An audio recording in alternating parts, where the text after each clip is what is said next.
Have you ever come across something in an old text that's just so bizarre, so strange you have to know what it means?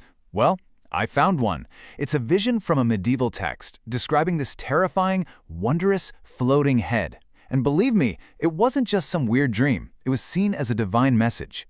So today we're going to decode it piece by piece. So this is how it starts.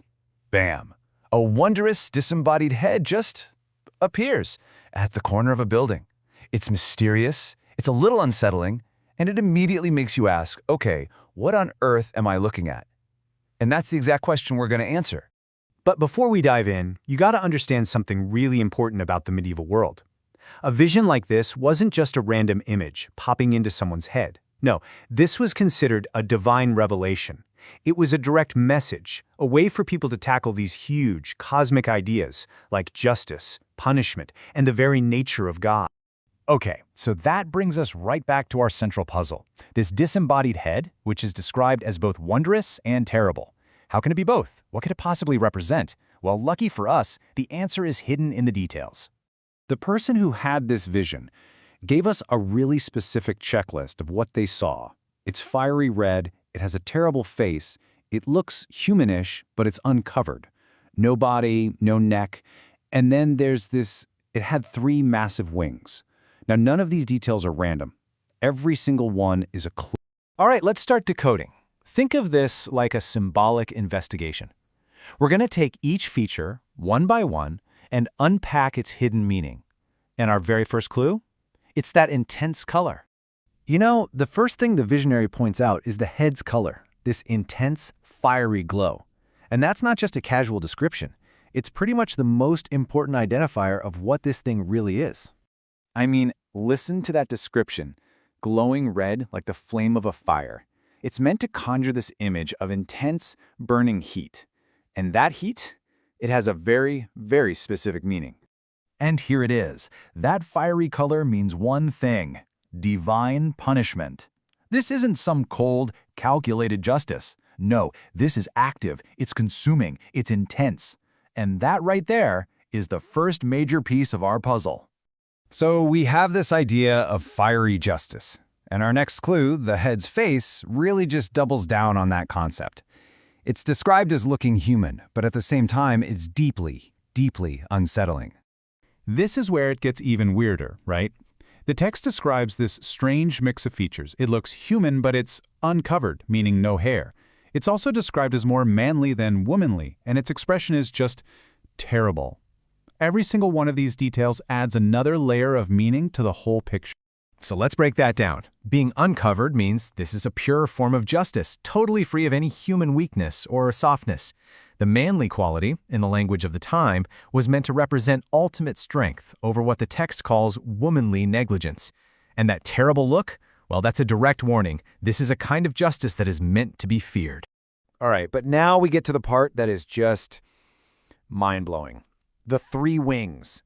A floating head is strange enough, but a floating head with 3 massive wings? That's on a whole other level. And this is where we learn about its power. And get this, the placement is incredibly specific. One wing comes from the right jaw, another from the middle of the throat, and a third from the left jaw. 2 are pointing north, and 1 is pointing west. This isn't just random detail, it's practically a map of divine action. So what's the deal with the wings? Well, the text tells us flat out, they represent the power of the Holy Trinity in motion. They are the instruments of this fiery justice, moving like clouds to purify and judge.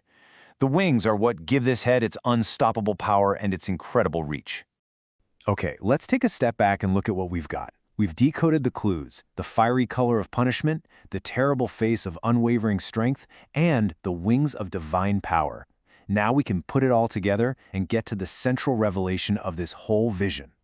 So after all that, what exactly is this zeal of God? The text doesn't just leave us with an image, it actually defines it for us by comparing it to something we're all very familiar with: flawed human judgment. And wow, the difference is stark. On one hand, you have what the text calls perverse judgment, our judgment, which is born from ignorance. But God's judgment is all-seeing. Where human judgment is misguided and confused, God's is perfectly just, punishing every single evil action without fail. So here it is, the final definition. The zeal of God is the personification of perfect avenging justice. It's even called a fiery grace, which is amazing because it suggests that even its punishment is aimed at some ultimate good. It's inescapable and it judges every single thing and every single person correctly. Okay, but what does this all mean for actual people? For the person who saw this in their audience, this wasn't just some abstract idea. The existence of this perfect, inescapable justice had huge implications for how you were supposed to live your life. The vision makes it crystal clear that when you're faced with this divine zeal, with this absolute truth, humanity is presented with a fundamental choice. There are only two paths you can walk down. And the two paths couldn't be more different. The path of good is all about answering evil with good, about resisting temptation. The path of evil, on the other hand, is about rejecting goodness and stubbornly following your own selfish will instead of the call of God. And this is how the vision ends, with this powerful call to action. It's a direct command to anyone who gets the message. Take this knowledge, this vision of divine justice, and write it. Write it into the very consciousness of your soul. This is a truth that's meant to fundamentally change you. And that really leaves us with a final thought, doesn't it?